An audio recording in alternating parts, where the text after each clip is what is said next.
This funeral home's legendary homegoings captured worldwide attention and landed at a television series that showed off its special way of sending people to their eternal resting places. But new lawsuits allege that once the camera switched off, the funerals it delivered were the stuff of nightmares. This week's episode is Golden Gate Funeral Home.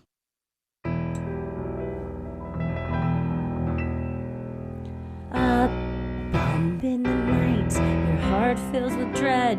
Probably a murderer who wants you dead. It could be a ghost, a demon, or worse. Perhaps you're the victim of a witch's curse. It's hopeless, you're doomed. You'd call a priest if you could. You'd rather just listen to Sinisterhood.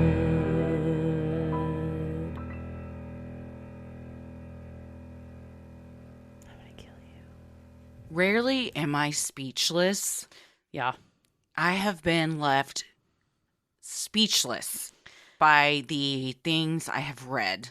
Yeah, I went on the Dallas County website and started just downloading petitions, and Paris was cooking dinner, and over the sizzle of him cooking dinner, he kept hearing me go, "Oh, God. Oh, no. Oh, God." And he had to come around the corner and be like, "What are you talking about?" I said, "You'll hear it in the episode this week." It makes you...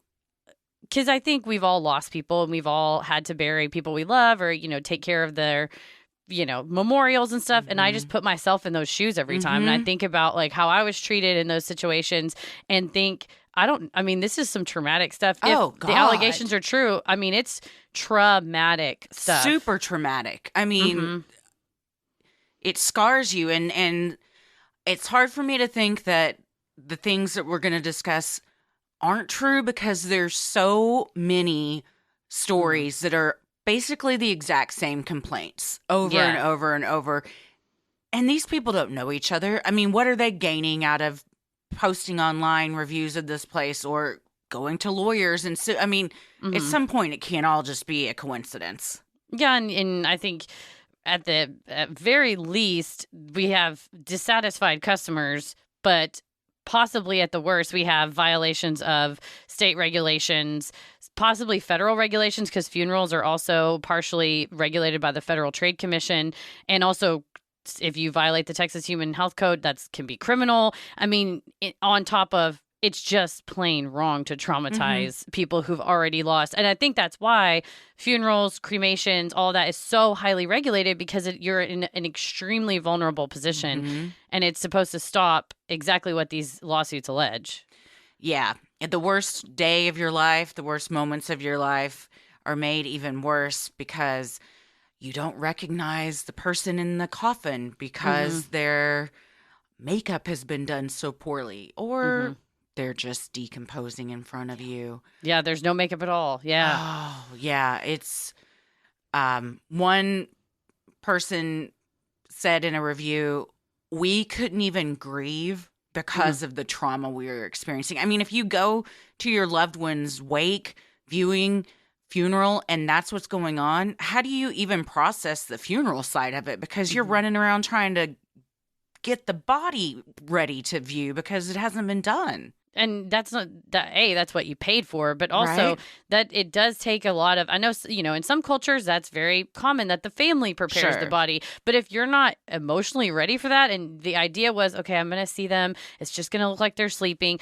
When my dad passed away, I was one of the only ones that went back to view the body just because some of my family members were like, I don't want to do that. I don't want to see that. And I said, the way I put it to kind of make myself feel better was like, this is a last favor I can do for daddy. Like, I can make sure that his suit looks nice. I can make sure that his hair looks good. And for some reason, that was important for the grieving process for me, to almost be like, okay, I'm going to, at least I can make sure, because he was like a very big about his hair not being messed up. I was like, as long as his hair looks good, like I know he would not be, you can almost feel like they can rest. But had I walked around the corner and what some of the things alleged in these lawsuits had happened to me, well, first of all, I am a lawyer, so I probably would have wrecked their shit. But I'm also, not, but I would have. I don't say even if it's still. Even if it's not legally wrecking their shit, how do you not just jump across the coffin and choke somebody? I don't know. My dad's also passed away, and when I went in for the viewing, it's already shocking to see your loved one. The last time you saw them, they were alive, and now you're seeing them and they're not.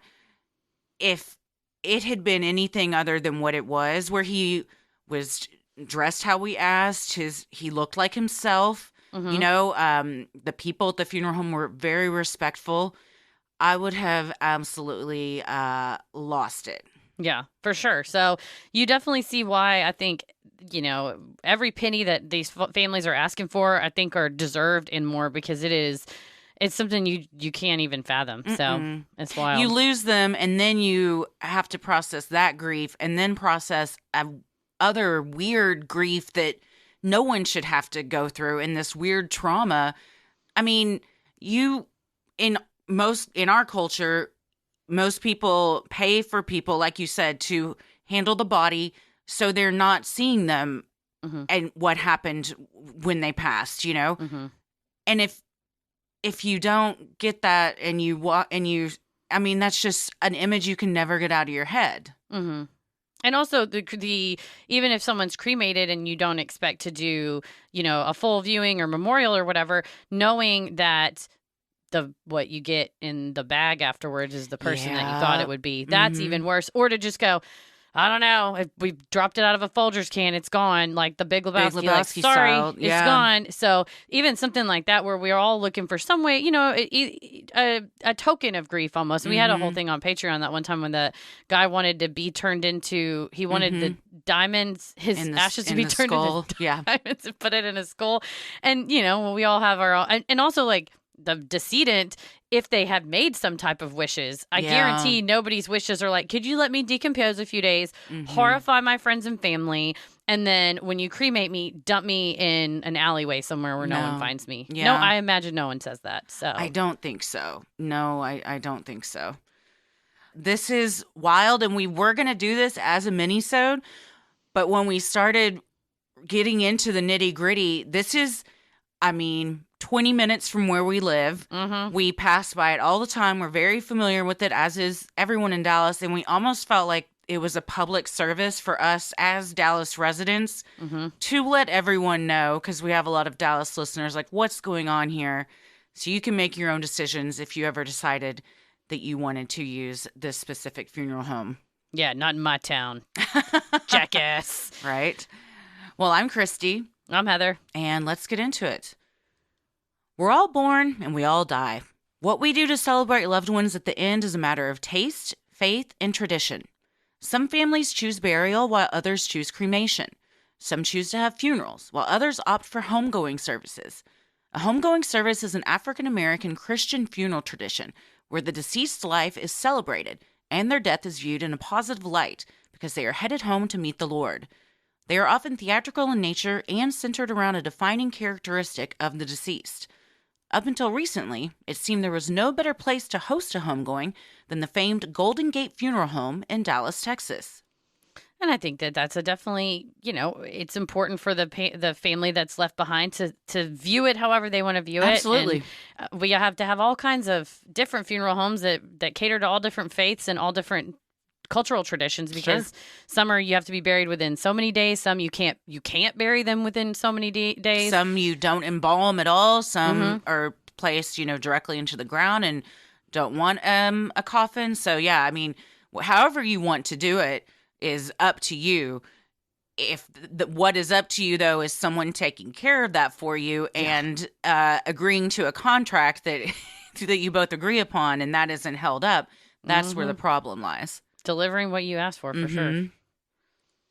John E. Beckwith Sr. founded the Golden Gate Funeral Home in 1980 in Waxahachie, Texas, according to the business's website. 5 years later, he opened the first Dallas location, which operated out of a 2-story house in the historically black neighborhood of Oak Cliff. John Sr. built his business on something that was deeply personal to him, serving lower-income black families in their greatest time of need, and doing so with dignity and respect. Having grown up poor in rural Louisiana, John Sr. understood the importance of assisting those in his community. His business model was largely influenced by the unacceptable treatment he and his family had experienced at a fellow Dallas funeral home when his mother passed away. John Sr. was known for his kindness and generosity with the families he serviced. Oftentimes, he provided additional services at no cost, like complimentary limousines to take the families of the deceased to and from the services. that's what I learned when we were planning my dad's funeral is you could negotiate funeral things of like what they'll add in, what they'll, you know, Can charge you for. I was there for arranging stuff, but my blessed sweet mother, who my parents were not married at the time, but she has always been there for my brothers and I, like, was pretty much the one that took care of everything. Kathy coming in clutch. Oh, always. So, I mean, I do remember being there, but I don't remember negotiating costs or anything like that. Did not know that. I mean, my parents had a plot, like a prepaid plot, but then there you go. We got a quote from another funeral home, and it was like buying a device at Best Buy when you go, well, it's on Amazon for this much. Match we were your like, price. We said this other place said they do it for this much, and they go, okay, well, we'll do it. We'll do it for that much, and we got a coffin at a place next to a deli off the highway that had a lovely array of coffins that were like wholesale prices rather than paying like retail. But that's just because we had, you know, a savvy family member who's like still grieving, but kind of a little bit more removed to go, okay, well, I've gone through this with several friends and family. Like, let me jump in and help you. But not everybody has that. And then you walk into a place and you can be at the mercy of a sure. home. I mean, like you said, and it's not a secret that there are a lot of shady funeral homes out there because you are servicing people at their most vulnerable. And unfortunately, a lot of people take advantage of that. So word to the wise. Yes. Price shop. I wonder if one reason we didn't do a lot of that is because my dad was cremated. There was a viewing, so we got to view him, but then he had wanted to be cremated. So we didn't have to negotiate coffin prices and all of that. When you went to look at the coffins, were some like the Cadillac of coffins where you were like, why would someone pay $20,000 to be put in the ground in this?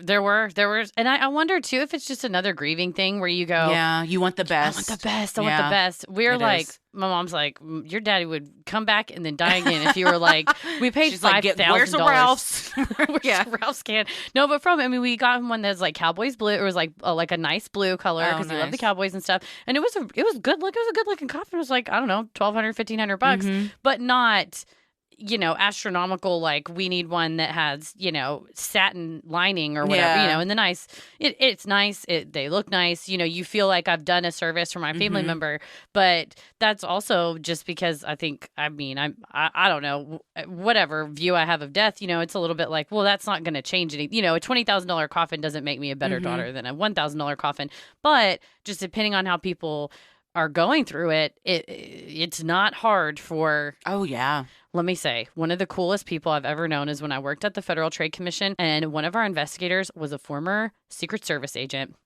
And he didn't want to have a dangerous kind of job anymore. So he became the investigator for the FTC. And one of his jobs was going around to small towns where there's only one funeral home, or, you know, more rural areas where there's not a lot of competition, and going in, he would like look in the obituaries and go in and go like, hey, my girlfriend's, you know, uncle died, and we're looking around and seeing if the funeral home would scam him. Like it was a sting operation. And he was like, how would you know if they were scamming him? Because not scam him, but like not following the Federal Trade Commission guidelines. Like you have to have an exact price list with the prices listed, and like you can't say, well, how much are you looking to spend? You know, kind of like that. It's not like buying a car. Yeah. So there's certain rules and stuff like that, and that was his job, was to go in and like essentially get treated however they're going to treat people. And he's like, it will make your stomach turn, the type of things that they're willing to do to people. And he's like, I could kind of, you know, get away with it and be like, oh, I'm not really that set, you know, I just, we've only been dating 6 months or whatever. And he's like, still, I can imagine if it genuinely was like, you know, somebody who's lost a really, really close loved one, that they'll just... At the end, was he like, gotcha? Or did he just say, okay, I'll think about it, and he left? Yeah, he would say, I'll think about it, and he would leave and write up the report, and then they would get like a restraining order from the FTC, or like the FTC, depending on how bad it was, would like, you know, essentially sue them civilly. He was a funeral home secret shopper, basically. Yeah. It was a sting. It was a funeral home sting. Yeah, I guess all secret shopper stuff is kind of a sting. Well, I can't think about secret shoppers without thinking about your husband in our improv show this weekend. Lord, what a wild weekend it was for improv. One of the wildest shows I've been in. You promised cough medicine Tommy. I'm thinking about that hot dish show and the last 15 minutes of it. It was where chaotic. I basically had an out-of-body experience. It was come to the shows when we advertise them. They're a good time. It was a lot. You won't forget it. It was a lot. I have to just also ask. I can only see half of your sweatshirt right now, and I want to. Don't show me. I want to predict what the bottom half says. Okay. All I can see is I don't go looking for. I'm gonna say it says trouble. Trouble comes looking for me. Yeah, it says, I don't go looking for trouble. Trouble usually finds me. And it is a children's Harry Potter sweatshirt from Walmart from about 10 years ago. I thought it was worn. from Smartass and Sass. Oh, yeah, it could be. No, it's extremely soft because it's like been washed 1,000 times. And I was cold when I woke up this morning. So I just grabbed it and I was like, I haven't worn this faded old ass Walmart hoodie in a while. Or is that a quote from Harry Potter? Well, it says his name on the shirt. So I'm going to say it probably was. Well, I digress. I've been sitting here looking at it and I was like, I bet I know what the bottom of that says. Called it. It is in kind of Harry Potter-ish font. So. Yes, and there's stars. Oh, yeah. Well, that makes it magical right there.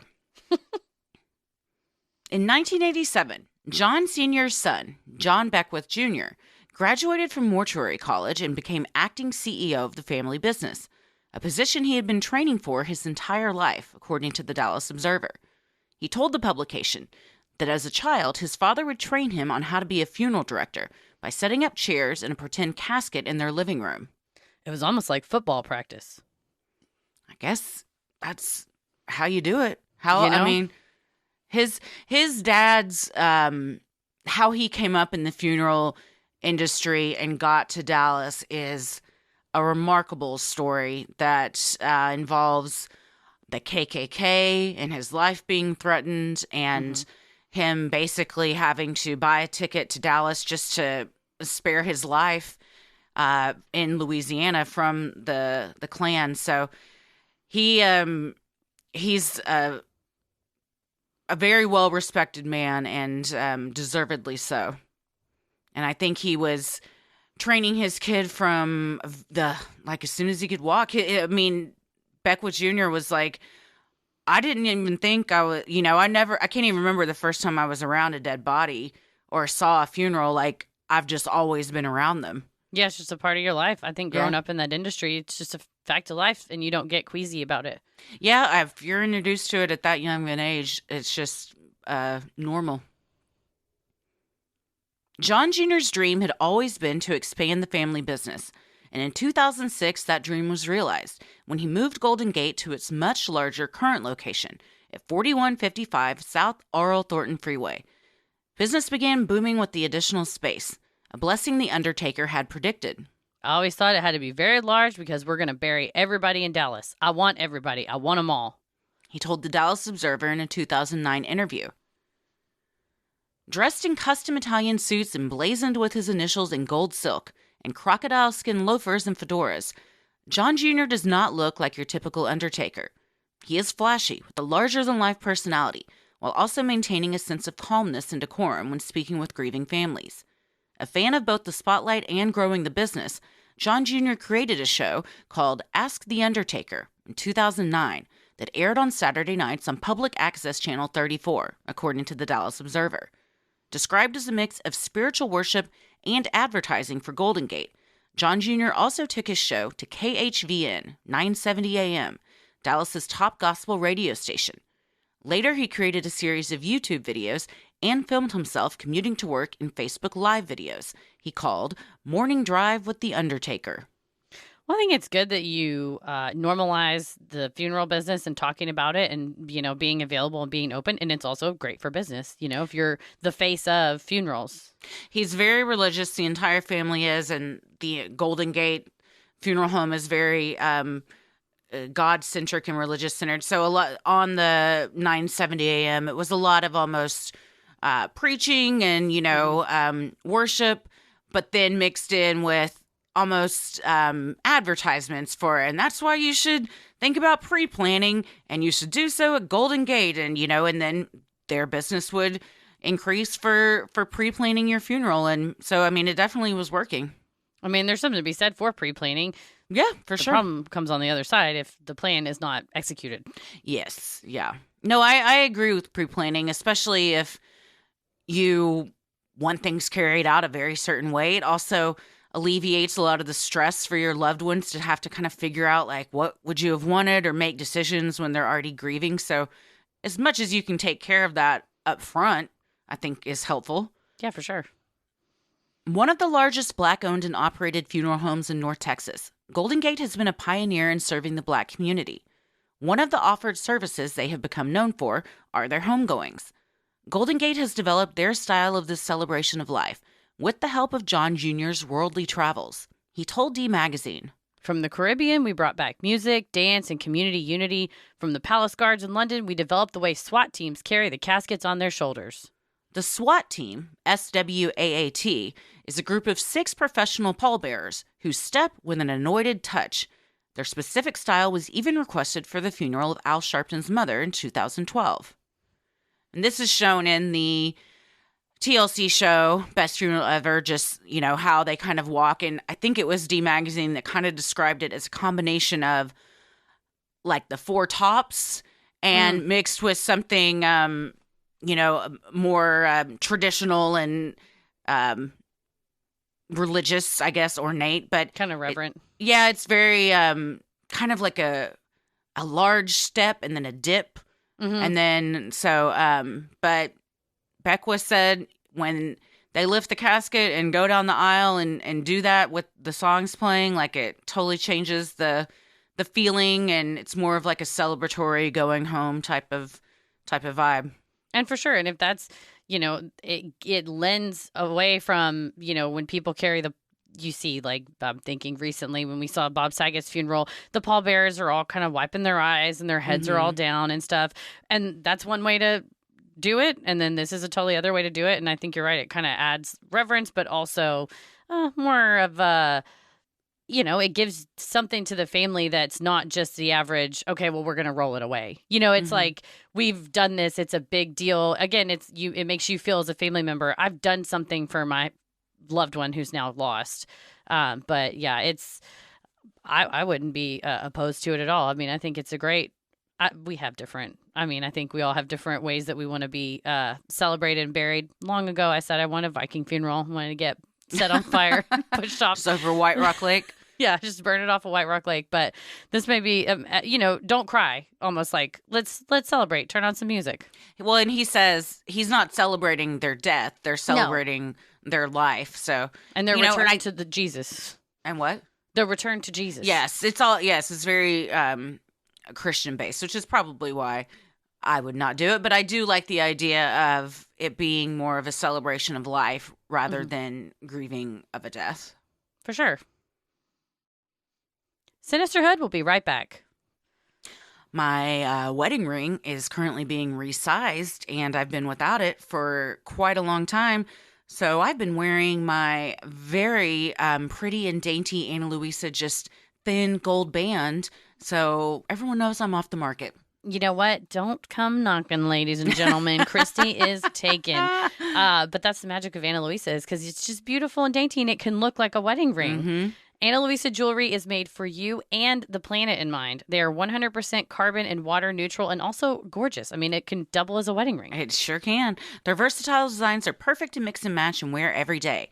I even layer my necklaces together now, which has always been a problem. They get all tangled and I end up having to have Tommy and some tweezers, get them separated. But now it's so much easier, so I can do like 2 or 3. I might even go up to 4, Heather. Get wild. The best part is Ana Luisa, that's ANALUISA. Jewelry starts at $39. The prices are incredible. And with our code CREEPY, you can get 10% off your order at shop.analuisa.com. So while you're getting yourself a new necklace, throw one in for your sister, friend, loved one. Why not? You're getting 10% off anyway.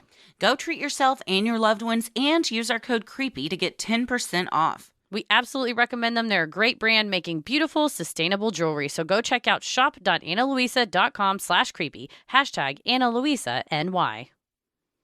This podcast is sponsored by BetterHelp Online Therapy.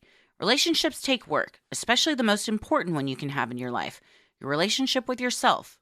A lot of us will drop anything to go help someone we care about. We'll go out of our way to treat other people well. But how often do we give ourselves the same treatment? I'm very guilty of this. I'll do anything for my friends and family, and I'll just come last. I'm like, it's fine. It's fine. It's fine. But I said sign up for BetterHelp so I could take care of myself.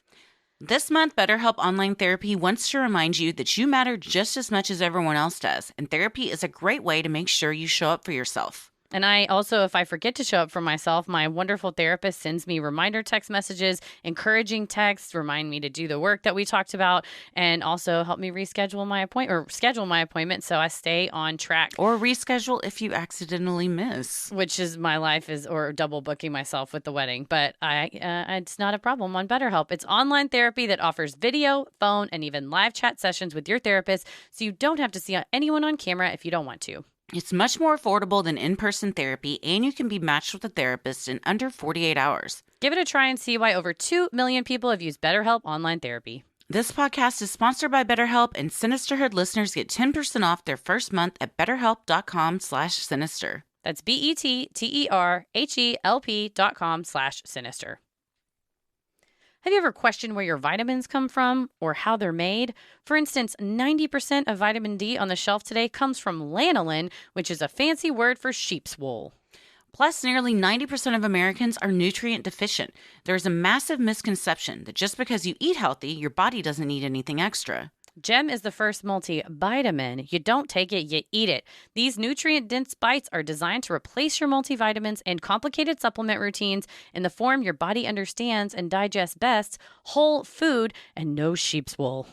Well, nobody wants to eat sheep's wool or have it pulled over your eyes. So that's why I like Gem, because I know exactly what I'm getting. Get them daily essentials and cacao, although they taste so good. I mean, if it was sheep's wool, I'd still eat it. But I'm glad to know that it's actually just good vitamins I'm eating. Right? If you want to check out Gem and try their seasonal favorite, Citrus Ginger Daily Essential for yourself, we have a special offer for the Sinisterhood audience. Go to www.gemvitamins.com/creepy or enter creepy at code checkout for 30% off your first order. That's gemvitamins.com/creepy for 30% off your first order. Thank you, Gem. With a reputation like Golden Gates, it was only a matter of time until Hollywood came knocking. In 2012, TV producers approached owner John Beckwith Jr. with an idea for a series. The result was Best Funeral Ever, that aired on TLC from 2013 to 2014. Throughout the episodes, the staff and John Jr. are shown providing homegoings to their mourning guests.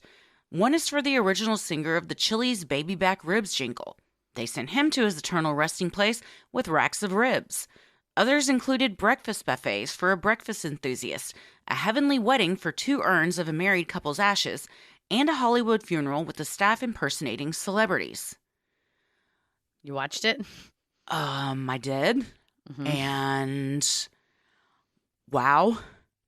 It's unexpected. I mean, I guess based upon the title, I shouldn't have been shocked, but I wonder if the day-to-day services are like that, or if it's just they put the most extreme examples on the show. He says that the reason they only were on for 2 seasons, I think 8 episodes, is because of creative differences, and that basically was TLC just wanted to show these, but according to Beckwith, it's about 2% of what they do. And they weren't interested in the regular, like, day-to-day stuff. So I think these are the extreme things that they do. Well, and I think you and I talked about it off the air, too. Like, if your whole series is just this, if the producers are telling you, do this wacky thing, do this crazy thing, then you probably feel, okay, well, this is disingenuous because we truly just care about families and we truly just do, standard average funeral, maybe with the SWAT carrying or something. There may be certain things that are not, that are extraordinary because that's something that they've cultivated and something they offer their customers. But when you have the TV producers going like, hey, why don't you put cotton candy next to the casket? I imagine you probably would get, and that's not something that you I don't know that they weren't on board with that. I think that they do these like that. It's just that the majority of the funerals they do are just like normal everyday funerals. Yeah, just not often enough. So the homegoings are, but that's how they do them. Mm-hmm. They are very theatrical and over the top. I mean, the breakfast one, the staff is dressed up in, like, if you were to go to Party City and buy a bacon costume or an egg costume for Halloween, they're wearing those with sunglasses. They've got, they're serving breakfast, which I don't know the rules on food in a funeral home, but... That's what Paris said. He's like, are you supposed to be cooking bacon next to inside of a... I don't know. I don't know either. There was one where a guy was a runner, and they tried many different ways of trying to launch a casket like 70 feet down a field. They hit a car at one point. The alarms started going off. One woman was a bowling enthusiast, and they had her family shove the casket down a bowling lane into a bunch of pins that read R.I.P. Joan or whatever her name was. Final strike. Yeah, I don't know if her body was in that casket, but I don't know that it wasn't in that casket either. It was heavily implied that it was. Yeah. But, and I will say for everybody that participated, everybody was on board. Like the Hollywood funeral where the staff dressed up like celebrities, the family loved it. They did a whole, almost not quite a talent show, but each employee dressed as a different celebrity had time to walk in front of the casket and kind of strike a pose or, kind of say who they were or whatever. Mm-hmm. And everyone was cheering and seemed to enjoy it. And that's all that matters. If the reaction of the decedent's family are genuine and they are pleased, then that's all that matters. If, as far as outsiders looking in, watching it, if we don't get it, then it doesn't matter because they're the ones that need to be happy and pleased. It was unexpected, like you said, just because TLC is kind of known for these like wacky makeover shows or like home renovation shows. So it has that feel, but with the funeral. And almost gawking a little bit. Yeah. And almost kind of, and the like you've always said, if you go on a reality show, you have no control over the editing. Mm-hmm. So for all we know, TLC edited it to make them look at times incompetent. We'll get there. Yeah. So you wonder if that was just creative editing. I would be more inclined to think that if they didn't have a gazillion reviews and lawsuits pending for incompetence. There is that as well. I think of the episodes I saw, the one that sticks with me the most was the urns of the husband and wife that had, I think they had died like within a month apart or something. Mm-hmm. And maybe they had not had their wedding yet. Maybe they were engaged. I don't remember exactly what it was, but they decided they were going to create a wedding for them, for an eternal wedding. And they dressed up the urns with a little suit and a little veil that they bought at like a pet store. Mm-hmm. They go in and the woman, they ask for this. She's like, is it for a dog? They're like, no, it's for an urn. And this is when I realized what my issue with the show is. And I told you, I would be much more interested in watching a show about these homegoings because they are beautiful and wonderful and interesting if it was taking itself more seriously and sincere. Mm-hmm. But it felt, like you said, very like hokey and gawking. For example, everyone that's being filmed knows what the deal is. You've had to sign a release. You know why people are coming into your store with cameras and stuff. So when they're going to look for this church to have the urn wedding in, and the woman's playing dumb and is like, so when are the bride and groom going to get here? Oh, you're not the bride and groom? Because it's the funeral directors doing it. It's like, we all know, we're all in on the joke. Mm-hmm. So just like be real about it. And to me, that's way more compelling to see these honest homegoings played out and like in a more sincere way. Yeah, I agree. And also just seeing, kind of behind the scenes of how it works. Like, I would be fascinated by that versus I can't recall if there were sound effects, but the type of clips, like the shots that they used of the casket flying off the wheels and whacking into the car, it's like boing, boing, boing, boing. And I'm like, I get it that the families agree to be a part of it, but it's still kind of in every culture, kind of this revered tradition of, it's the end of someone's life that we're either, celebrating, mourning, whatever, that it was sort of cheapened, I think, by, at the very least, by the editing, whether they were, told what to do by the producers and, we don't have a reality show yet, but you don't know. I don't know. Never will we. I will never. I will never. But, you don't really know how much leeway you have in right. I'm not going to say that. Or, they're trying to figure out how to get this casket to do its thing, and they're in the parking lot like riding on it like you would teenagers in a grocery store parking lot in shopping carts, so it's just like, is this really tasteful? Like the end product might be, but seeing all, like, if I was the family member of this person and I saw like everything leading up to it, I might find it a bit tacky.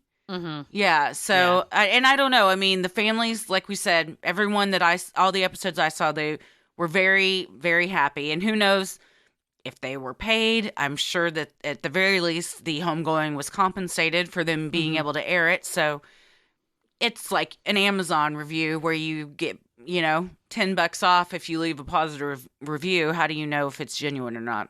True.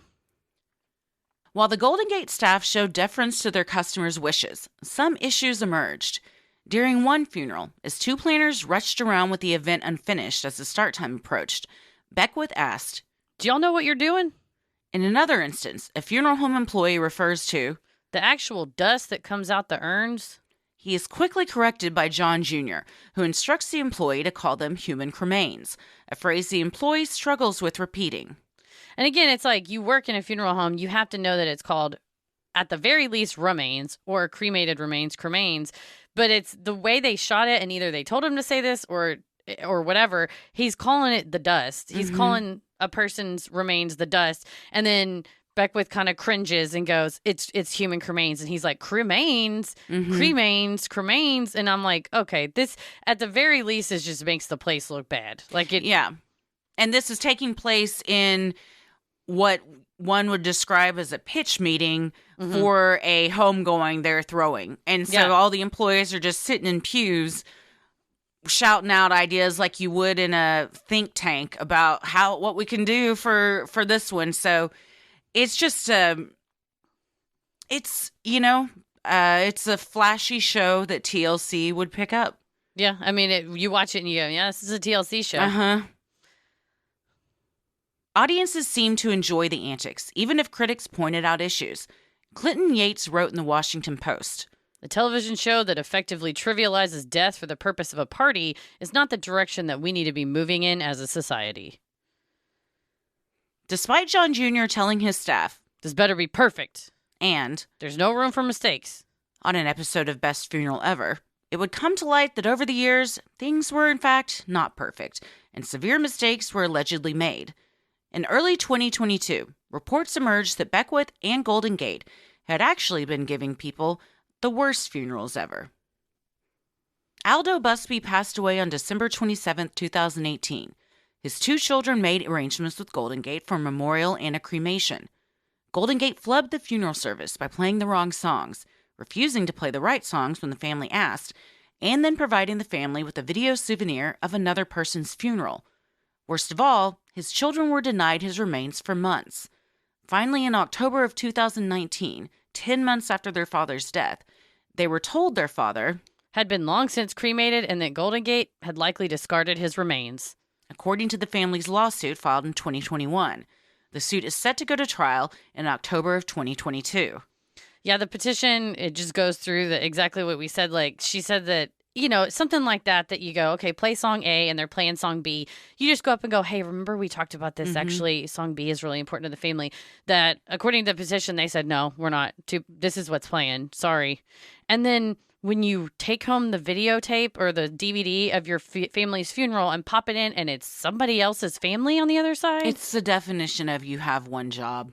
Literally, that's your job. And he has, I think it's something like 60 to 80 employees that work there, and no one can figure out. I mean, it is baffling, the thing. And this is just one of so many where this is what happened. The wrong songs were played. The room was dirty from a service before, and there were used tissues on the ground when they came in. They got the wrong videos. They played the wrong slideshow during the service. It's another dead person's face. Yeah. Not your loved one. How awkward. Yeah. Extremely awkward. Yeah. And we'll see. I mean, like I said, it's set to go to trial, so we'll see how that all pans out. But it would be unremarkable if this was the only one. Yeah, exactly. 25-year-old Ligerian Peanut Poole tragically died in a motorcycle accident on August 2nd, 2019. His mother, Jody, arranged for him to be cremated at Golden Gate. Peanut's memorial and cremation were covered by insurance proceeds, and the understanding was that excess funds beyond the cost of the funeral would be sent back to Jody once the process was complete. On September 25th, when Jody arrived at Golden Gate to retrieve her beloved son's remains, she was given an urn so large that she could not carry it. According to her later lawsuit, Golden Gate told Jody that Peanut's ashes were so voluminous that she would need an entire second urn. It just so happened that the insurance funds could be used to purchase this second urn as well. The Golden Gate employees removed the labels and metal identification tags from the urns before putting them in Jody's car, in violation of Texas law. Yeah, it's real specific. Turns out there's laws that you got to label whose remains are what. Makes sense, because if you just got a bunch of urns with a bunch of ashes in them, it seems like it'd be real easy to mix those up if there wasn't some sort of labeling system. Mm-hmm. And we'll post it in the show notes, the video of her being interviewed about this is so sad. She's just clearly still so broken up about it. And it shows the urns that she was given. And they're both just huge metal urns. I mean, my dad was cremated. Tommy's mom was cremated. It's actually shocking how little ashes come back from a human body. So to be told he took up 1.5 giant urns. Yeah, if you do the math on it, and even, I'm not sure his height, his weight, whatever, but, you know, he's at least the size that could ride on a motorcycle. You know? I mean, the pictures of him when she's being interviewed that they show, he was a very fit guy. He played for the professional flag football team here in Dallas. He's, probably like 6'2", looks like a fit athlete. So it's not like, even someone much larger, that's just not how it works. No. Jody later learned that Peanut's ashes would have only taken up 1/2 to 2/3 of a traditional sized urn. As for what was contained in the 2 large urns she was given, Jody learned she was in possession of the ashes of at least 3 adults, with no way of knowing if any were her son. In May of 2021, she sued Golden Gate for negligence for the trauma this incident caused her. A jury trial is set for June of 2022. 2 giant urns, and you can't throw them out because it could be your son, and it's definitely 2 friends. You don't want to desecrate someone else's remains, and then you're also thinking, well, shit, that means that some other family doesn't have their loved ones' remains. Like, what do I do with this? I guess you just hang on to it, and at the best case scenario, your son is mixed all up with strangers. Yeah. And every time you look at it, you're reminded of that. You're reminded that so traumatic. Disregarded. Yeah. That it's like, we'll just stick them all, just stick them all in one thing. Who cares? It's like, this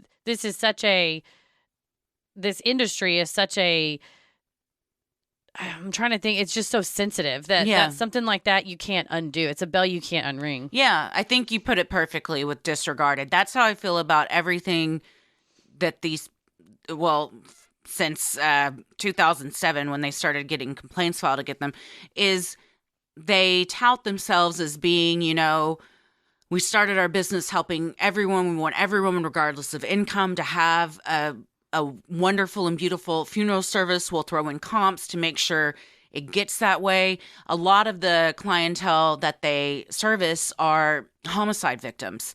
And those funerals are paid for by the Texas Victims Compensation Fund, but it's a maximum fund of $4,500. So a lot of times, Beckwith has said he will take that, but then he'll give them something that's worth more than that, because I think the standard funeral he charges is around $8,000. Mm-hmm. But then when you hear stuff like this, you're thinking, were they really regarded like you claim that everyone should be? I mean, obviously not. If they're being just tossed wherever, the bodies are stacked wherever, they're being cremated with other people, nobody knows what's going on or who's getting what. Allegedly. Alleged. I mean, according to these, yeah. And the strong implication in the petition, in this petition for Peanut, is that she was basically being sold something she didn't need because it was paid for. It was coming out of these insurance proceeds, is what the petition makes it sound like. On June 14th, 2020, Jennifer Hall passed away. Her adult daughter, Jackie, hired Golden Gate to perform embalming and cosmetic services to ready her mom's body for a memorial to be held at a church. 5 days later, when Jackie arrived to identify her mother's body for the wake that day, Golden Gate rolled in someone else's corpse. When Jackie informed Golden Gate that the body was not her mom, it took them nearly an hour to find her mother. That, I would think you would have them alphabetized or something. I've never been to a mortuary or seen the inner workings of a funeral home, but I think an organization plan is step one in making sure that you don't fuck up something like this. Like library style. They're in some type of order. How many bodies do you have that it takes you an hour to find the right one? The mind reels. And they're not labeled? It doesn't, I don't know. I don't know why. I don't know what they were doing within the hour. Whether you leave a grieving person alone and then you go, oh shit, that lady was in there. Or, man, we've really got to find her and we do not know where she's located. It's one or the other. But. And to fuck that up so bad in the first place that you wheel out someone that isn't even them. Yeah. I was about to say, what kind of training do these people go through? But I'm answering my own question because the majority of the people that work there have gone through a program that John Jr. established called the Ride Along program with Golden Gate, which is essentially because he's also a peace officer. He went through training to be a peace officer as well. He established this program where if you are interested in working in the funeral home industry, you can apply, and if you're a good fit, you essentially just kind of shadow, and if you like it, then you're given a job. I don't know that. I mean, I think you have to have a certain licensure and pass an exam to get a license to handle certain aspects of the funeral. Yeah. So I wonder how many folks have the licensure and the training, the state mandated, federal mandated training that you're required to have. Yeah. I don't know if just to, be an attendant and perhaps write the contract, what you need for mortician purposes and things, which I believe is his cousin. I'm sure you have to have a license for that, but yeah, or maybe they go through the program and then get licensed. I don't know, but he, that's kind of, he said, everyone thought I was crazy when I came up with this idea, but it's worked out really well. Has it? Yeah, I don't know that it has. They finally located Jennifer and brought her to Jackie for identification. What Jackie saw horrified her. Not only had her mom not been embalmed, she was not dressed or made up. Jackie nearly fainted. Her mother was still in her hospital gown. Her body had begun decomposing, with her abdomen severely bloated and her skin discolored and patchy, according to the lawsuit. The employees of Golden Gate left Jennifer alone and in distress. With the wake that day and mourners on the way, Jennifer attempted to use the makeup and perfume she had in her purse to prepare her own mother's body for the service. The strength that it takes. And the love for your mom. Dude. Yeah, I mean, that's, you go into just get it done mode where you're like, I will not allow my mother to be seen like this. Like you said, your dad's hair was important to him. I don't want people's last viewing of her to be this. One, why are you leaving her alone with her mother's body that way? Why would you even wheel it out to her in that state? Yeah, unacceptable. How do you look at a body that is obviously decomposing, that has a hospital gown, nothing done to it, and say, here you go? I mean, she looked better when she first passed at the hospital. Mm-hmm. Oh, for sure. I mean, if it's been 5 days, yeah. If it's been not, according to the allegation in the lawsuit, I would imagine the only way that a body would decompose like that if it was not stored at the proper temperature. Correct. Yes, and it had not been embalmed properly. Mm-hmm. Mm-hmm. I can't wrap my head around how anyone with 2 brain cells would look at a body like that and go, "Yeah, this is okay. Take this out to her grieving daughter." Yeah, it's. And then why didn't they fix her up? Why did they leave the body with the daughter to take care of that? There's a lot of questions. This is unreal that this happened, allegedly. Yeah, I mean, and Jennifer Hall, her daughter had to. Not only was her body desecrated, according to this complaint, but her daughter then had to go through watching what we all hope that we can be shielded from. Yes. That I think that's the whole idea of embalming a body, preparing it, putting the makeup on it, putting the clothes that you bring to them on it, is because if you are going to see them one last time, mm-hmm. you're going to see them at least, like I said, it looks like they're just sleeping. You want to remember them how they were at their best. Yeah. And not think about what's going to happen when you do, eventually put them in the ground or cremate mm-hmm. them or whatever. So it was kind of, you're desecrating somebody's corpse, one, and then also traumatizing the family member, and also just not delivering on the services that mm-hmm. you said you would. Yeah. So it's a triple. And you're left with your makeup you keep in your bag. God. It's heartbreaking. Oh, yeah. To think of you having to do that and then spray a bunch of perfumes, because I'm sure the body is stinking by this point. Oh, for sure. Yeah. For 5 days later, I imagine. That is so fucking wild that somebody would allow that to happen. To allow to where the abdomen is bloated. I mean, that's gases releasing, and it boggles the mind that this happened, that you wouldn't go, oh, let me crack this open and look and go, oh shit, and say, listen, ma'am, I am so mm-hmm. sorry. We don't know what happened, but we cannot let you see her currently. We'll make it up to you. We're going to put this as a priority and not just go, you asked for it, here you go. Right. That's what it is. The efforts did not work.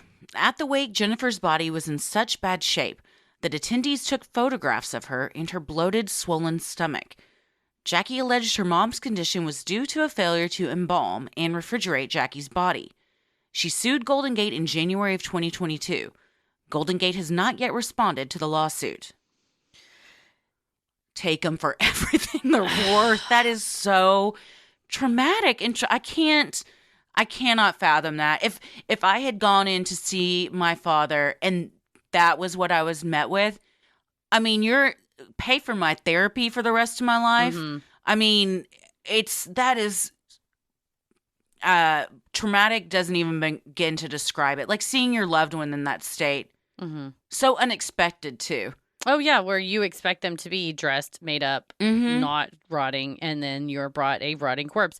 Also, just it makes you sad because, and I think that's why I think we have several listeners who are funeral professionals, mm-hmm. and it's a sacred job because you're helping someone in, like we've said, the worst time of their life. And the idea is that as a person whose, loved one dies, you give the body to a professional and you think they're going to take care of them. Mm-hmm. I've done all I can. I can't do anything. They're going to take care of them. And when you open up the casket and see your loved one who's had their hair brushed and combed and fluffed and looks just like the picture you gave them, you think, I couldn't do this, but I love you and I'm glad someone cared for you. When they roll out a random stranger mm-hmm. and then roll out someone and you think, I am so sorry, Mom. You have been sitting rotting. Mm-hmm. I am so sorry. Mm-hmm. And the heartache that you're going through again, that you have chosen a place mm-hmm. that treats your mom like trash. I'm sure you feel immense guilt. Yeah, which you should not. No, Jackie, no. it is not your fault. You trusted someone. None of these people are at Nobody. fault. But I mean, I'm sure that but like you said, you think my loved one was just sitting back there being disregarded, like you said, for days while I was trying to be comforted by the thought that she was being cared for. And then you realize, like, I mean, that's the trauma, is then you start to think, like, I mean, as someone who's experienced this type of trauma, like, you start thinking, man, yesterday at the time when this was going on, this was happening to them. You know what I mean? Like, you just start spiraling. And then every time that anniversary of the death comes up, that's what you think about. Anytime you see any of these things in the news, like, you're being re-victimized over and over again. 100%. And, you know, seeing it, in all of her interviews, she and her mom were close. There's like super cute photos of them taking cute selfies of each other together with their faces right next to each other. Just like they seem like they had such a warm relationship that you think like that's how you deserve to remember somebody that you love. And unfortunately, every time you shut your eyes, you're not going to see that. Right. And I think that's what you've robbed now. You've robbed of this woman. Her warm memories of her mom are now going to be replaced by stomachache, of sickness, of like, I'm so sorry that, you know, they did this to you. Which is why that one family said we couldn't even grieve. No. Because, and that was also a case where they walked in for the viewing and the body looked so different from their loved one that they thought they were in the wrong room. They were like, what? Who is this? I mean, and when you give many pictures to a funeral home and to the mortician that is like, this is what they look like when they're alive. Please try and get them as close as possible. You know, and when you walk in and you're like, who is this stranger? You're like, what? Who was back there? Were you blindfolded while you were doing this? Like, what's going on? And, you know, and this complaint of them not making the decedents look like they really looked is one that I've read so many times. And each time, you know, sometimes they'll take them back to the room and work on them there.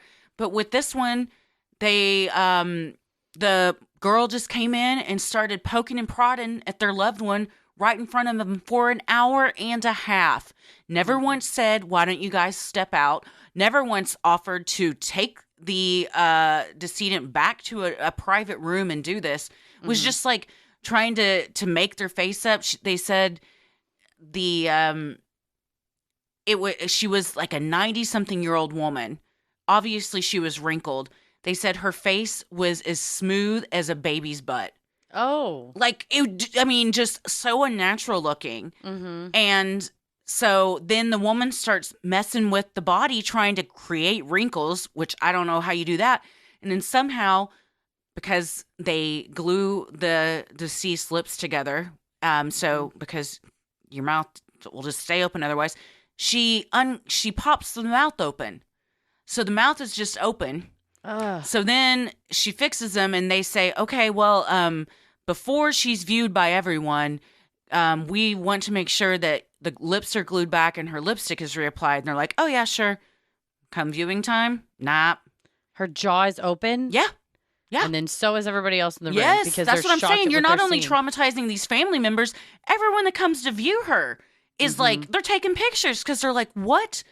Jackie did not look like this. And now everyone's memory of her is tainted because of this. And they said that family with the woman with her lips, they said, all right, well, y'all didn't do it this time, but for the service, when we have her buried, her lips need to be glued and lipstick reapplied. Still not done after they were told. That was in one of the reviews? How do you continue to make that mistake?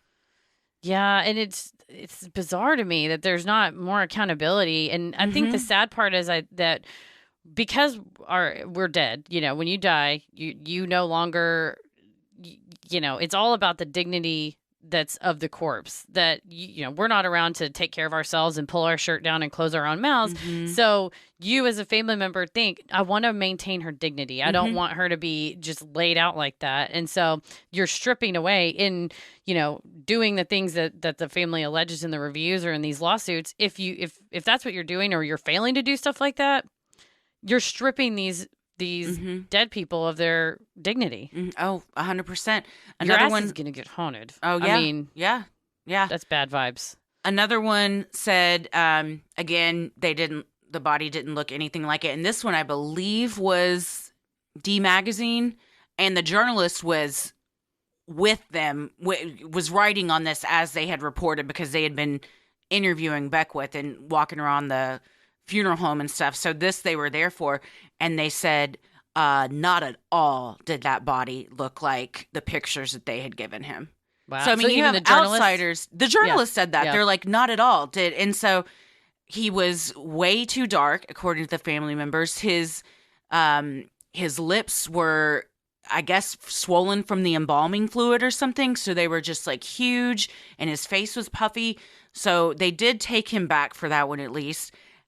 I didn't know this is what morticians do, but essentially they like did little surgery on him, like took out fat from his lips, like cut into his lips and removed fat, and cut under his jaw and removed fat. Even Beckwith in the article is like, it's like liposuction, but we put it in a plastic bag instead.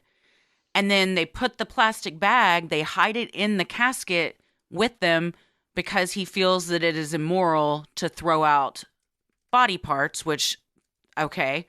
So I don't know if the family knows that chunks of their loved one's lips are in a plastic baggie just stuffed under him before they get put in the ground. That is, I mean, I guess if you're not digging through the coffin, you really wouldn't know what was in there. And I mean, hopefully they're told that. I mean, I can understand his logic of, well, we're not going to just toss it out. That would probably be more immoral, but I don't know. I don't know a lot about, I don't know anything about being a mortician and all of that. So I was just shocked to like hear that's how they do things, but I guess it makes sense. I had no idea that they would cut part of people's faces. I didn't either. Shocking. All of my knowledge of funeral homes and morticians come from 6 Feet Under. I was going to say, classic. Fantastic show. And I can't remember, I mean, most of what I remember from that is them like doing makeup and hair and stuff, or putting clothes on them. Cutting pieces of face off, but who's to say? I'm not a professional, so that could be part of it. I'm sure we will get emails and DMs from funeral professionals letting us know, thumbs up, thumbs down, if that is something that's frequently done. And we're not making this up. This is all in articles in our show notes. So all of this can be fact checked. Oh, yeah. Other lawsuits allege that Golden Gate played slideshows of someone other than the decedent during memorial services. The remains of one's decedent were given to another decedent's family, and that one deceased family member's remains were scattered in the foliage behind the funeral home.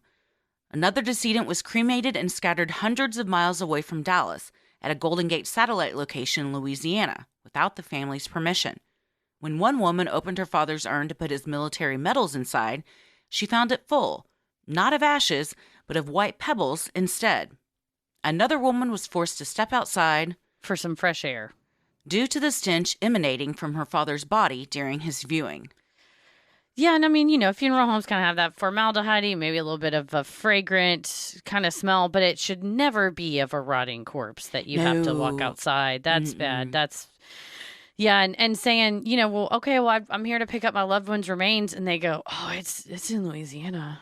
Yeah, I'm pretty sure, I don't know if funeral home property is different, but you can't, it's illegal to just go scatter cremains in the public domain. Yeah, I think that's not above board. Yeah. So, and I mean, you have to think that couldn't have been the first time. We don't have any evidence of that, but no, that's my speculation. That's my speculation. The mind reels. You also were allegedly giving someone an urn that doesn't contain their ashes. And what are you just, it's like giving someone a can of beans, they open it, a snake flies out. Were you just like, surprise? Yeah. Hoping they never opened it? Yeah. What do you think? They're not going to notice that it's the stuff that goes in a fish tank or whatever? I don't know, white pebbles. That's my mind immediately went to aquarium rocks. But or that it's rattling around when they move it. Yeah, because the ashes don't make sounds. No. It's not like a can of pennies. No. Countless negative reviews began popping up online as well. On Yelp, the funeral home has an average rating of 1.5 stars. One 1-star review reads in part, I would not take a dog to this place. We've been waiting for over 8 months for a proper death certificate, and we still have not to this day received it. I have a whole story I can tell that is utterly horrible treatment for someone that is grieving the loss of a loved one. I myself experienced that at this funeral home and John Beckwith himself. I suggest to all of you, don't stop here. Take your complaints further. John Beckwith and Golden Gate Funeral Home needs a thorough investigation. They have to be stopped. And she lists probably 20 different contacts with addresses, phone numbers, emails of different places that people should contact with their complaints. And it hasn't been announced that I've seen, but I would imagine the Texas Health and Human Services and or the Federal Trade Commission wouldn't do an investigation just because this has been so in the news. Oh, they wouldn't do one? No, that they would. I said, we haven't heard it be announced, and it may be that it's kind of like the FBI where until they show up and put the handcuffs on you, you don't know you're being investigated. Right. But with this public outcry, I would be surprised if at least one of these customers sent in a complaint, much less 5, 10. That's usually with a lot of the FTC reporting systems or some of the state reporting systems when they see cluster complaints. It's like smoke, where there's smoke, there's fire. Mm-hmm. Another review echoes complaints others have experienced. This is the Walmart of funeral homes. OMG. Typos on the obituary, blurry screens, slideshows interrupted. Please get life insurance so you can avoid having to settle for this place.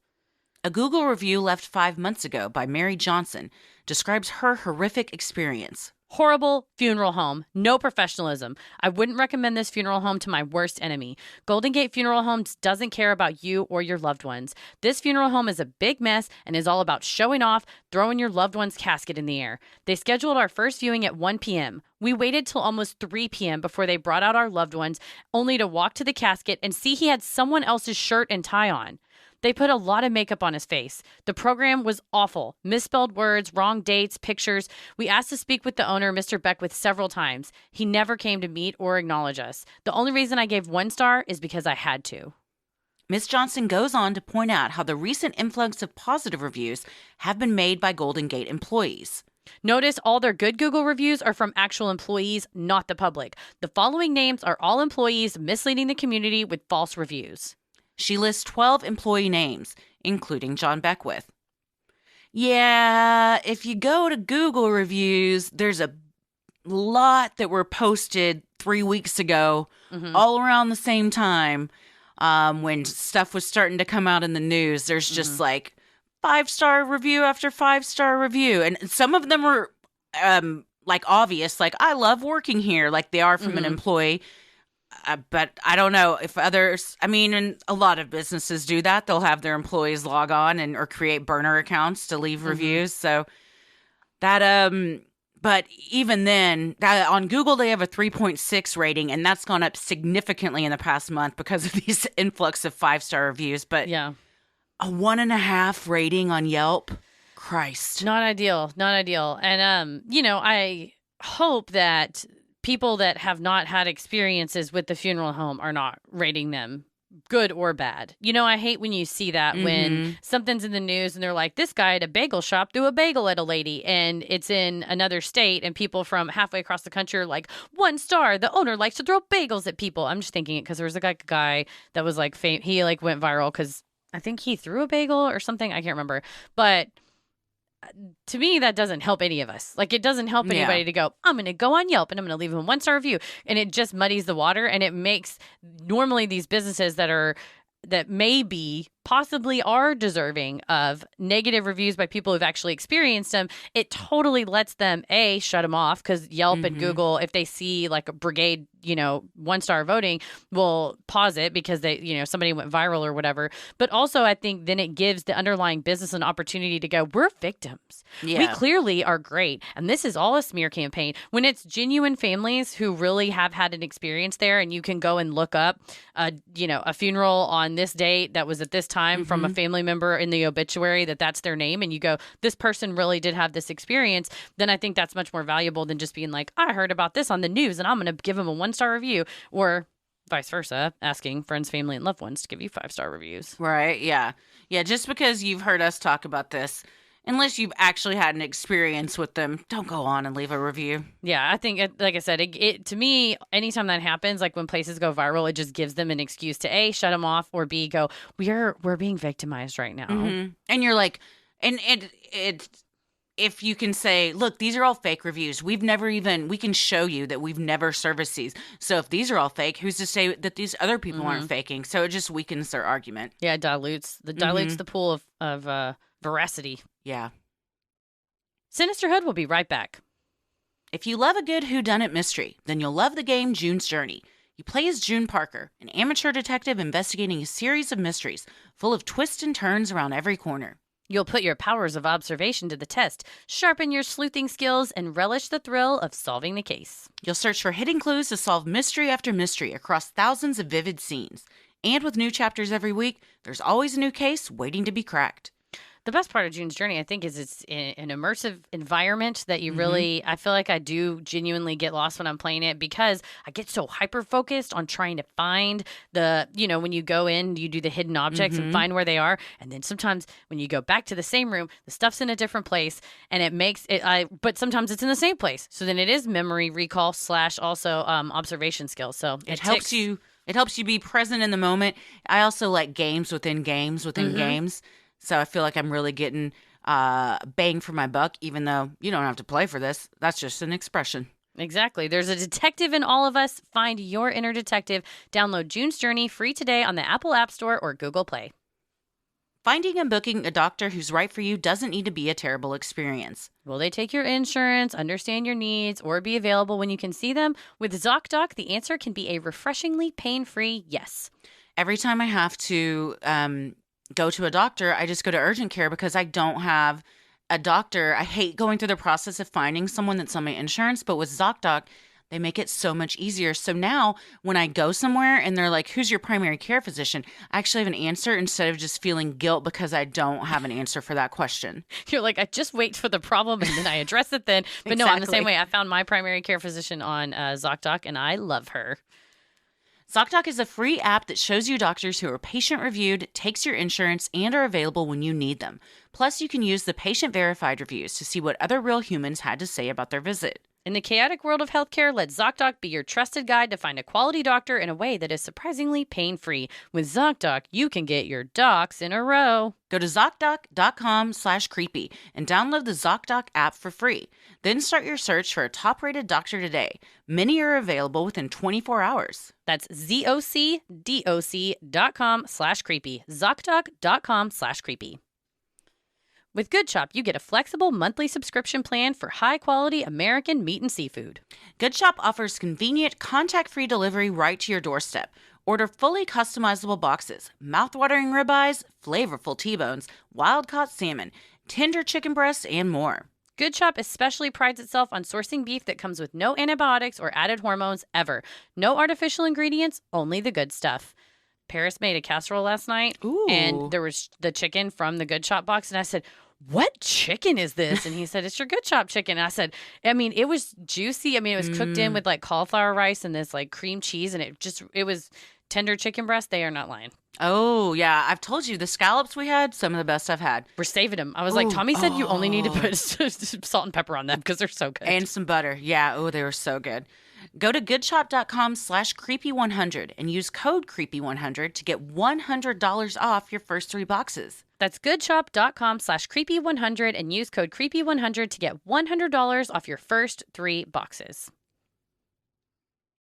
Former Golden Gate employee Isaiah Darris was so disgusted by the practices of his employer that he chose to take matters into his own hands. In an email dated February 5th, 2021, local media and state officials received a disturbing message when Darris sent them pictures that allegedly show decomposing corpses stacked 2 to 3 bodies deep in an unrefrigerated U-Haul trailer parked in the Golden Gate parking lot. In addition to this being morally reprehensible, it is also a violation of the Texas Administrative Code, which states, no human body may be held in any place or in transit more than 24 hours after death and pending final disposition unless either maintained at a temperature within a range of 34 to 40 degrees Fahrenheit or is embalmed by a licensed embalmer. Darris told Spectrum One News that the conditions at Golden Gate were deplorable and described unfathomable conditions. There are bodies outside in the garage. They've been all in the hallway, blocking doors, blocking the exit doors. It's like a slaughterhouse. Unless you go behind the scenes and see it, you would never think that from just being up front that it looks the way it does in the back. And this is not just something that's been going on since I've been there. Darris worked at Golden Gate for 6 months.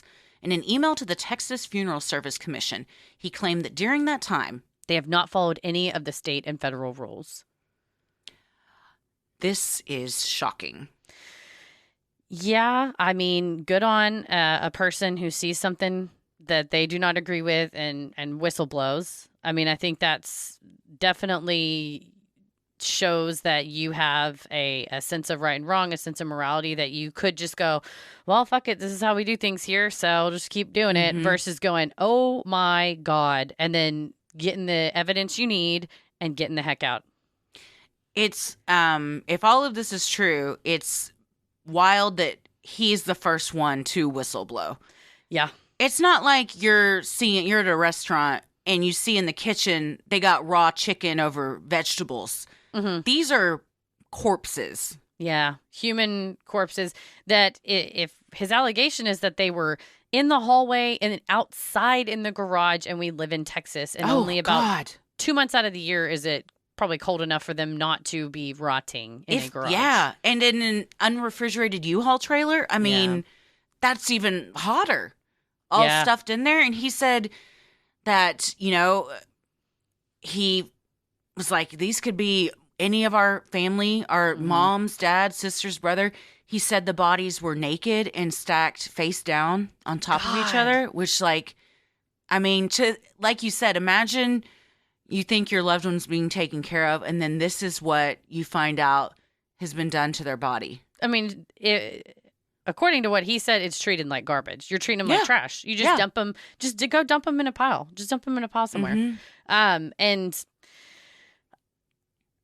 I don't know all of the various bacteria that emanate from a corpse, but I would be concerned. There's a reason why you and I both say this all the time. We live in a society with rules. Mm-hmm. There's a reason why you have to either embalm the corpse by a licensed embalmer or store them at a certain degrees to prevent, first of all, just them looking horrible and traumatizing a family member, but also God knows what all is oozing where. I mean, that's at some point it becomes biohazardous waste. And then you're cooking a breakfast feast in the same room. Same building. Yeah.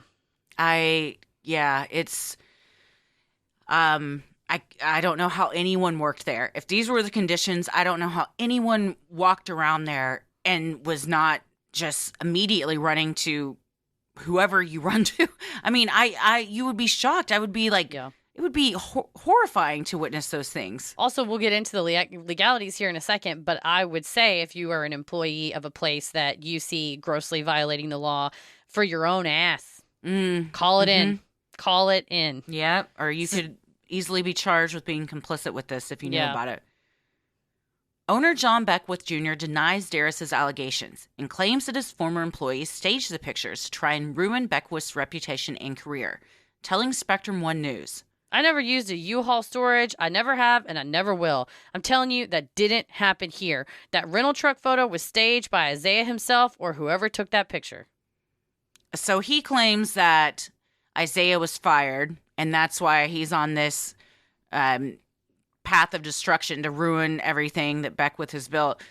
Isaiah says, I walked away voluntarily because I could not believe how bad the conditions were getting, and I couldn't deal with it any longer. Yeah. And so then my mom always says, consider the source. So I would say, even if it were a disgruntled employee, even if he was fired, for whatever reason he was fired, I think taken together with the other allegations we've heard, it's not, you get to the point where it's not out of the realm of possibility to imagine that it could have happened based on the sworn, petitions that we filed that are not, and again, I would be less apt to believe, and of course anybody can say whatever they want, but when you have a licensed attorney, you have an ethical duty not to lie to the court, swearing that they think that these things are true. Not swearing, a petition's not sworn, but you have an ethical duty not to lie to the court, and you sign the bottom of the petition. There's a lot of people with a lot of stakes And I think, when you just go, oh, well, I think they're just making it all up. It may be some of it, but when it's an overwhelming amount, I think that's when it's hard. It's like you're trying to play, as I always say, whack-a-mole, with all these different allegations. It's just harder to deny. To go to the links to stage pictures that show rotting corpses. Where did he get the rotting corpses then? And yeah, like that is such an undertaking to stage something like that, to get back at someone because you lost a job after 6 months. I mean, you have to ask yourself, like, who has more motivation to do something here? Who has more motivation to like cover their own ass? And when you hear hooves, think horses, not zebras, right? Like, do we think that the gentleman rented a U-Haul? And I mean, this is the kind of stuff that you could be figured out. And if it truly were untrue, and this ex-employee is, going to the newspaper and saying this, John Beckwith is more than welcome to sue him for defamation. And then you go, okay, well, let's see. In the photograph, you see the license plate of the U-Haul. So we're going to go to U-Haul. We're going to look at the receipts. Who rented it on this day? At what time? Was it Dearest? Did he? And like I said, the most likely scenario is that not that an employee rented a U-Haul, drug bodies out of storage, stacked them up, staged a picture. Nobody noticed that he was staging a picture in a parking lot kind of thing. But it's possible. It could be zebras. Sure. Presently, Golden Gate has 17 lawsuits filed against them for negligence, negligence per se, and deceptive trade practices. In the lawsuits, primarily filed by Hales and Sellers PLLC, many of the plaintiffs are seeking $1 million. If the allegations are true, Golden Gate could be civilly liable, but it would also mean the funeral home violated several laws with criminal penalties. Crematoriums are regulated under the Texas Health and Safety Code. Cremation establishments cannot cremate someone without a death certificate and a signed authorization form from a family member or other authorized person. The form is signed after the family member identifies their loved one. Yeah, I mean, there's a whole set of laws that you don't just go, as there should be. Yeah, you can't just go, well, we have a pile of bodies, dump them in the crematorium, burn them up, and then just divvy up the ashes. And then put the ashes in the forest behind our property. Yeah, chuck them out in the backyard. No, I mean, you have to let them see it. They sign it. In a lot of the cases, they would say, we don't have a death certificate, so we can't. In a lot of the petitions I read, the family member would call the funeral home, and the funeral home would say, well, we can't have you come identify him yet because we didn't get the death certificate. There's this issue. There's all these issues. We can't get the death certificate. And then the family member goes, okay, well, call me later. Well, it's 3, 4, 6, 8 weeks later, and then calls up and they go, oh, well, we went ahead and cremated him. You really cannot do that. You cannot do that. Talk about a thing you can't undo. Yeah. And then especially to go, okay, well, can I have them? I don't know. We probably threw them out. So I don't know. I mean, then that's another thing, because the rule is that you keep them in for so long. You have to identify the family member. They have to be labeled with these metal tags. I mean, it's just a whole thing. It's regulated as it should be. Oh yeah. Strongly. These loved ones were taken from their families, and then this place took the last opportunity for their families to see their loved one from them. Yeah. Like that's a hurt that I don't want to ever have to comprehend it. Yes. So you can't unring the bell. And so angry. I would be so pissed. So fucking pissed off. Oh yeah. So I would sue the shit out of them. Oh yeah. For sure. And it may be a litigation tactic or whatever, but there's a phone number you can call to, report if you think a funeral home has violated the law. After the cremation, the establishment is required to label the container with the deceased person's name and must place a permanent metal identification bracelet that identifies whose remains they are inside with the container. The lawsuits allege that Golden Gate cremated people before families could identify them and placed remains in containers with no labels or with incorrect labels. Not only would these be criminal acts, but they traumatize the families who are left with containers full of unidentified ashes. And this is when you get into an interesting area of regulatory law, and what a dorky sentence. But the Texas Health and Safety Code is a regulation, but when you go to punishment later on down in the code, it becomes a criminal punishment. So I think the problem is if you have an establishment and you seemingly flout the regulations, it could last for 5 years, maybe 10 years, but someday it's all going to catch up. Mm-hmm. Attorney for Golden Gate, Tanika Brown, issued a statement regarding the lawsuits that was obtained by News Nation. It read in part, "For the owners and employees of Golden Gate, nothing matters more than providing compassionate and caring guidance for the bereaved and respectful and dignified care for their loved ones. We strive to diligently address any concerns regarding our services, and we work diligently to comply with the standards and regulations that apply to the funeral home profession." Another statement issued to the Fort Worth Star-Telegram in late January said, "Golden Gate is a family-owned and operated business that has provided care and services to the Dallas community for generations. We will not comment on this pending litigation except to state that we plan to respond to the allegations made against us and defend these claims in a court of law." According to Texas Monthly, Golden Gate has filed a general denial to the lawsuits, saying in part, "Defendants generally deny each and every, all in singular, the assertions alleged." Currently, Golden Gate is still in operation and accepting new clients. So what do we think? Well, I mean, general denial is you have to answer a lawsuit within so many days when the petition is filed. Otherwise, you get a default judgment against you. So really quick way to answer stuff is a general denial that says we deny everything in here. Some of the cases are a little bit further along than others and have trial dates set, and some of them are recently filed, and the timeline for when an answer is due hasn't passed. One of the interesting things that they're being sued for, so negligence is you had a duty and you breached that duty, and your breach of that was the cause of the injury suffered, and the plaintiff suffered injuries, and you can, measure it in dollars or whatever, traumatized. So you had a duty to take care of the body. You didn't take care of it, and you're not taking care of it caused me to be traumatized. My trauma is worth $1 million, yada, yada. That's just kind of a standard negligence. But because it is a highly regulated industry, they're also very smartly alleging negligence per se. And negligence per se is you remove the duty and the breach part. So instead of saying, well, generally you have a duty to label, cremated remains, and then if you don't, then that would upset me. If there's a law that says you have to get a person's signature, cremate them within so much time, provide this metal bracelet, call the family, have records for it, and you break the law, then you that ticks the two boxes that you normally would have to prove when suing someone.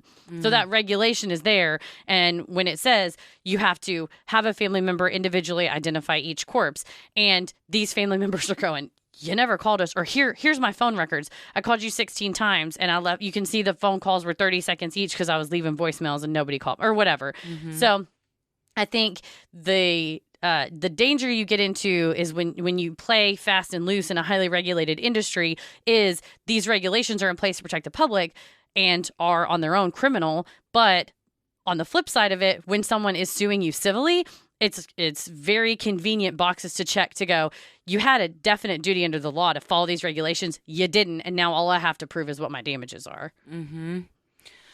And these are just the recent ones. There's been lawsuits that they've settled from years ago that are similar to this. So, from I think 2007 is when stuff started happening. So a lot of people could argue, well, with COVID and stuff, it's been all funeral homes have been overrun and they don't know what to do. But several of these, I think 5 of these cases were prior to COVID. Mm-hmm. And then even before that, they had many complaints filed against them. So yeah, if you search Beckwith on the Dallas County website where they, list all the petitions and lawsuits, it pops right up.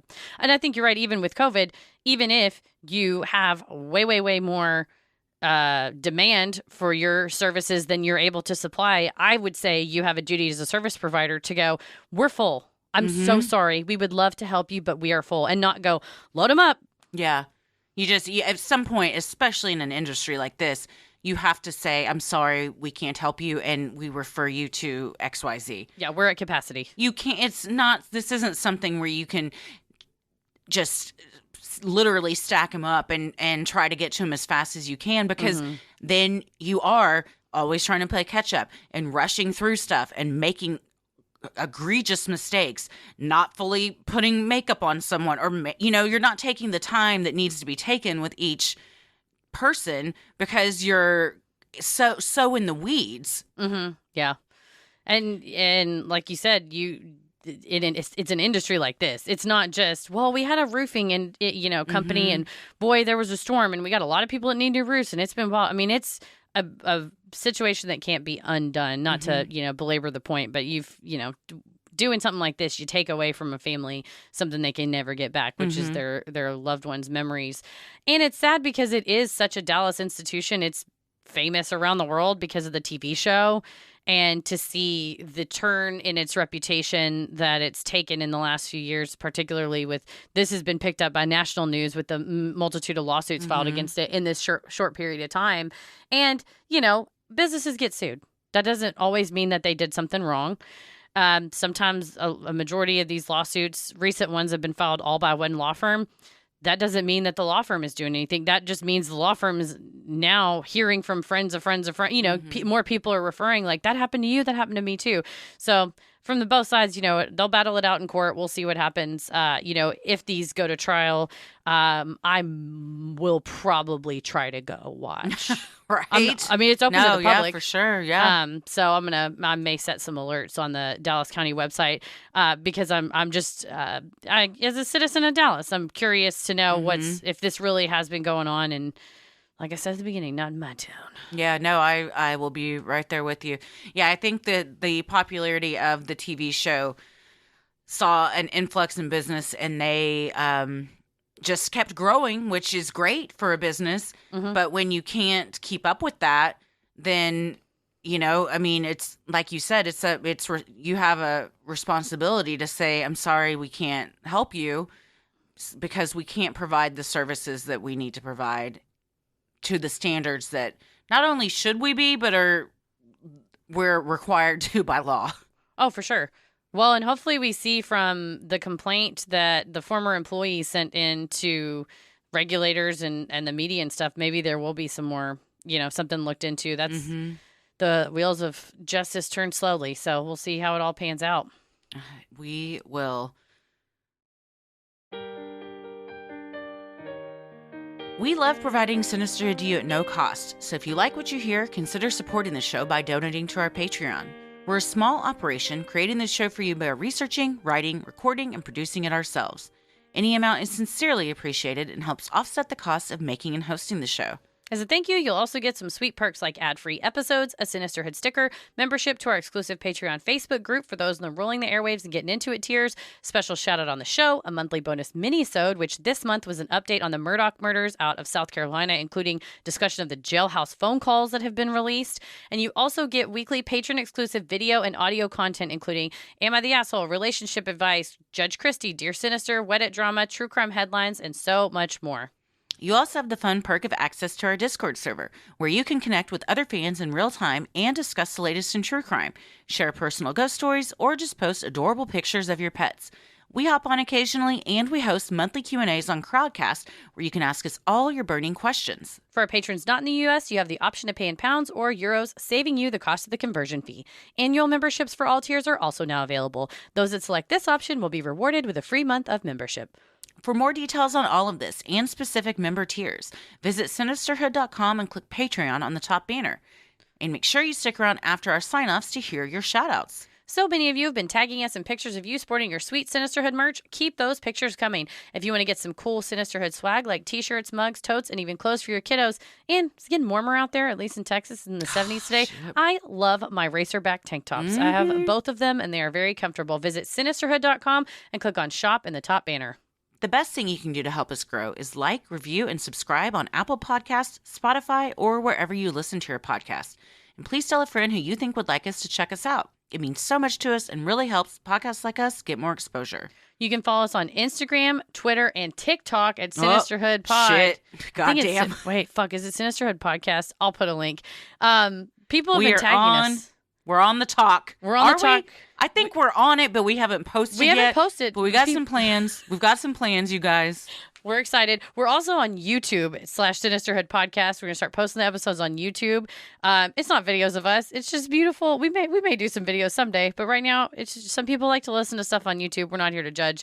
I watch a ton of YouTube. And then on Facebook @Sinisterhood. Christy, where are you at? I am on Instagram @Christy M. Wallace, Twitter @Christy or GTFO, and I think my TikTok, which I have 2 videos posted, both of my children, is also Christy or GTFO. I think. Isn't Ella when she's drinking the queso? Ella drinking queso, and then Simon just being cute. Yeah, being Simon. I am on Twitter @MCK versus the world, and on TikTok and Instagram @Heather versus the world. As always, the devil rules the airwaves. Keep it creepy.